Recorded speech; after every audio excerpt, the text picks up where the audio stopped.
ঢাকায় ভয়াবহ তাণ্ডব ও সহিংসতা চালাতে চায় পলাতক আওয়ামী লীগ। এজন্য একযোগে নামাতে চায় গেরিলা বাহিনী। তাদের ঢাকা, দিল্লি, কলকাতা সহ বিভিন্ন জায়গায় দেয়া হয়েছে গোপনে প্রশিক্ষণ। অভিযোগ উঠেছে খোদ এই প্রশিক্ষণ দিচ্ছে সেনাবাহিনীরই এক শীর্ষ কর্মকর্তা।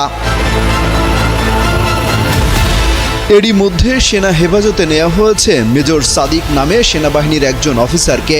শুরু হয়েছে তার বিরুদ্ধে তদন্ত।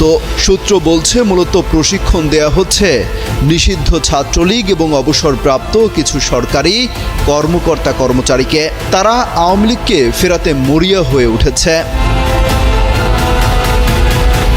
শঙ্কা করা হচ্ছে ঢাকার শাহবাগকে টার্গেট করে ব্যাপক নাশকতা চালাতে পারে কার্যক্রম নিষিদ্ধ থাকা Awami League. Innovation for smarter life.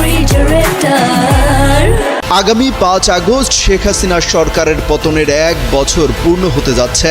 এই সময়টাকেই টার্গেট করা হয়েছে বলে শঙ্কা করা হচ্ছে খোদ আইন শৃঙ্খলা রক্ষাকারী বাহিনীর পক্ষ থেকে। ব্যাপক নাশকতার শঙ্কায় এরই মধ্যে দেশ জুড়ে 11 দিনের বিশেষ সতর্কতা জারি করা হয়েছে। সূত্র জানায় গ্রেপ্তারকৃতরা এই বিষয়ে অনেক গুরুত্বপূর্ণ তথ্য দিয়েছে। এসব তথ্য যাচাই করে দেখা হচ্ছে। তারা জানিয়েছে ঢাকা দখল করাই ছিল তাদের প্রধান টার্গেট। এজন্য তারা সাবেক প্রধানমন্ত্রী শেখ হাসিনার নির্দেশের অপেক্ষায় ছিলেন।